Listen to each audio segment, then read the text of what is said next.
Hello दोस्तों, मैं हूं आकांक्षा और आप सभी का स्वागत करती हूं आपके अपने चैनल रिलायबल आकांक्षा में।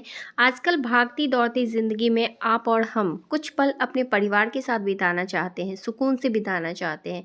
और ऐसी स्थिति में आप और हम कहीं घूमने के लिए जाते हैं, छुट्टियां बिताने के लिए जाते हैं। अब वह स्थान हिल स्टेशन हो सकता है या फिर कोई धार्मिक स्थान या फिर कोई और स्थान हो सकता है, लेकिन आप और हम यह नहीं जानते हैं कि उस स्थान के आसपास भी बहुत सारे और भी दर्शनीय स्थल हैं।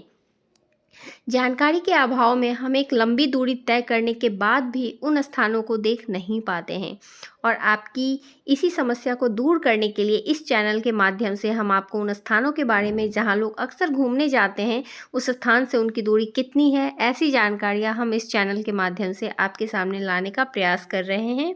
यदि आपको हमारा यह प्रयास सार्थक लगे तो कृपया हमारे चैनल को सब्सक्राइब ज़रूर कीजिए और अपने मित्रों के साथ, रिश्तेदारों के साथ हमारे वीडियो को ज़रूर शेयर कीजिए। जी हाँ, आज मैं उज्जैन के बारे में कुछ बताने जा रही हूँ, जिसको कहा जाता है पौराणिक भव्यता की नगरी।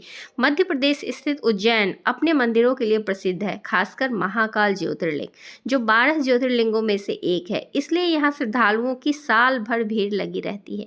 उज्जैन एक पौराणिक नगरी है और इसी नज़रिए से वर्तमान में इसे और संवारा जा रहा है।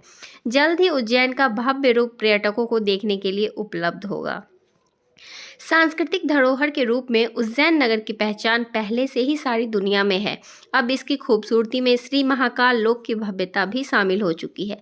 काशी कॉरिडोर की तर्ज पर मध्य प्रदेश शासन द्वारा श्री महाकाल महाराज विकास योजना में एक विशाल और भव्य महाकाल लोक का निर्माण कराया गया है, जहां आपको उज्जैन की पूरी सांस्कृतिक विरासत की झलक देखने को मिल जाएगी।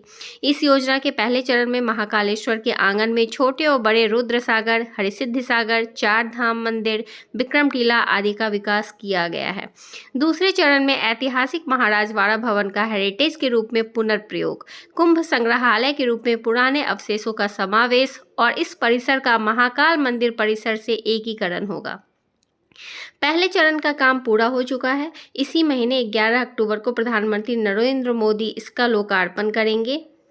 इसके बाद से इसे आम श्रद्धालुओं के लिए खोल दिया जाएगा। आपको बता दें कि श्री महाकाल कॉरिडोर के प्रथम चरण में पैदल चलने के लिए 200 मीटर लंबा मार्ग बनाया गया है, जिसमें 25 फीट ऊंची और 500 मीटर लंबी म्यूरल वॉल बनाई गई है, जो श्री महाकालेश्वर की कथाओं से युक्त है।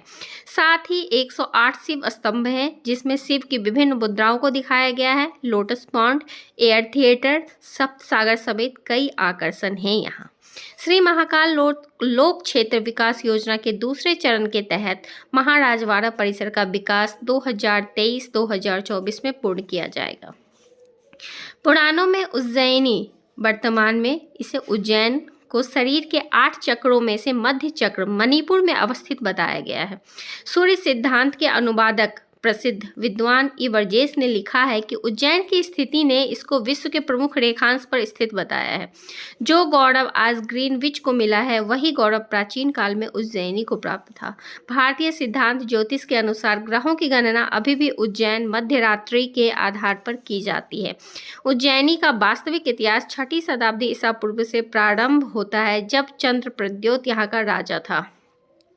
10वीं शताब्दी में अवंती, उज्जैन का प्राचीन नाम, पर परमार राजाओं का आधिपत्य था, जिसके प्रथम राजा मुंज थे। उनके भतीजे राजा भोज के वंशज नरवर्मा ने महाकाल मंदिर का उद्धार किया और भगवान महाकाल के प्रति एक स्रोत की भी रचना की, जिसे आज भी वहां देखा जा सकता है। हालांकि 13वीं सदी के प्रारंभ में सुल्तान अल्तमश के आक्रमण के दौरान महाकाल मंदिर नष्ट कर दिया गया। वर्ष 1732 में मुगल तथा मराठाओं की एक संधि के अंतर्गत यह क्षेत्र मराठाओं के अधीन आ गया। इसके साथ ही उज्जैन का पुनर्निर्माण प्रारंभ हुआ।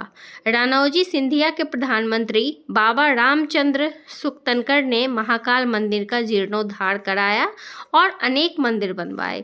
1807 तक उज्जैन ही सिंधिया राजवंश की राजधानी रहा।